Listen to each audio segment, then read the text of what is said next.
Good day mga bossing. Ilang araw ko na nga palang pinag-iisipang mag-Batman loop. Pero ngayon, itutuloy na natin to.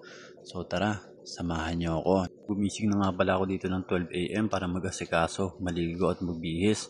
Susuotin na nga pala natin yung pamalakasan nating jersey. PM na nga rin pala ako sa mga tropa ng mga nakarang araw kung sino yung mga sasama.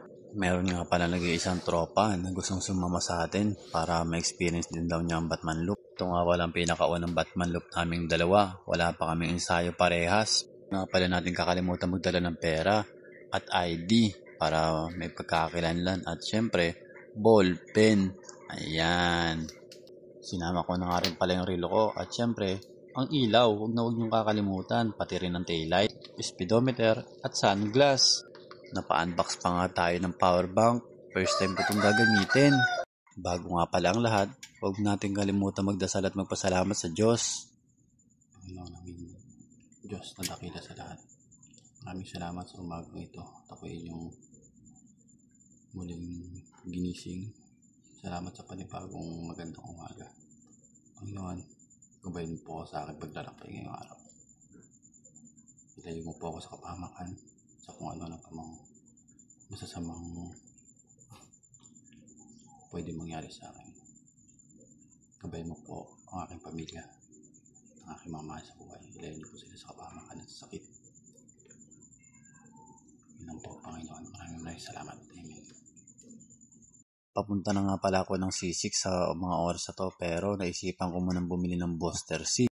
Naisip ko kasi mukhang kakailanganin ko ng extra lakas galing sa Booster C.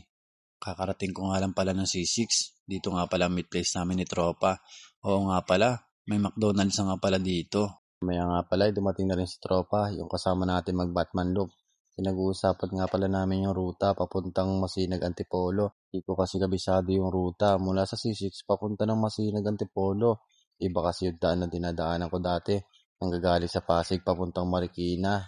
Binigyan ko na nga rin pala siya dito ng Booster C para ma-extra lakas kami pag-uwi. Paglabas nga pala namin ng Manggahan, dito na yung diretso malapit sa SM Masinag. Bigla nga palang umulan na malakas kaya ito tamang baypay kami. Rain or shine na nga pala tong rides na to. Habang binabaybay namin yung Marcos Highway, grabe talaga yung mga ahon dito. Sobrang kukunat. Nakakaramdam na nga rin pala kami ng pagod. Tapos umuulan-ulan pa. Grabe, napakahirap. Mukhang mangubos na naman yung brake pad natin dito ngayon. Nakakaramdam na nga rin pala kami ng gutom. Hahanap muna kami ng makakainan. Nadaanan nga pala namin tong kainan dito sa Central Inarawan, Marilaki Highway, Antipolo. Kaya tara, tikman natin anong pagkain nila dito. Tapsilog nga lang pala ang order ko dito. Nag-order na rin ako ng extra rice para meron tayong extra lakas. Tara, kain muna tayo. Chichill nga pala yung katawan ng kasama natin dito kanina habang lumulusong. Grabe naman kasi. Isipin mo na lang, lulusong ka tapos may hangin habang umuulan. Grabing lamig nun. Andito na nga pala kami sa may Santa Maria, Laguna. Hindi ko na rin nabidyohan yung ibang mga moment natin sa sobrang ganda ng view. Nakakapagod din kasi. At ito, nakaabot na nga kami ng kilometer 90. Grabe, sobrang nakakapagod pero worth it. Grabe daming ahon na inahon namin dito. Sobrang sulit. Parang gusto na namin sumuko pero naisip namin tuloy-tuloy lang kasi maabot din namin ang kilometer 90. Layo-layo pa nga pala kami. Talagang Batman loop ang gusto namin targetin ngayong araw. Kumain nga lang pala kami dito saglit. Tapos konting picture lang, larga na naman. Hindi na nga pala ako nakakuha ng marami pang video. Sa mga oras na to kasi tinatarget na lang namin yung kilometer 100 para makarating na kami ng Infanta. Nakarating na nga pala kami dito ng Tungguhin. Tapos konting picture sa Infanta Arc. Iba na kasing Infanta Arc sa may kilometer 90. Pinaybay na namin ng kahabaan ng Gumian papunta ng Real. Sabi ko sa kasama ko, mag-stop over muna tayo sa bahay ng tiyahin ko. Makikikain tayo. Parating na nga pala kami ng Real Central Elementary School. Diyan nga pala ako nag-aaral dati. Grabe, sobrang nakakamiss, sobrang nakakatuwa. Maraming memories na nag-flashback sa akin dito sa part na to. Lalong-lalo na dito sa tulay na to.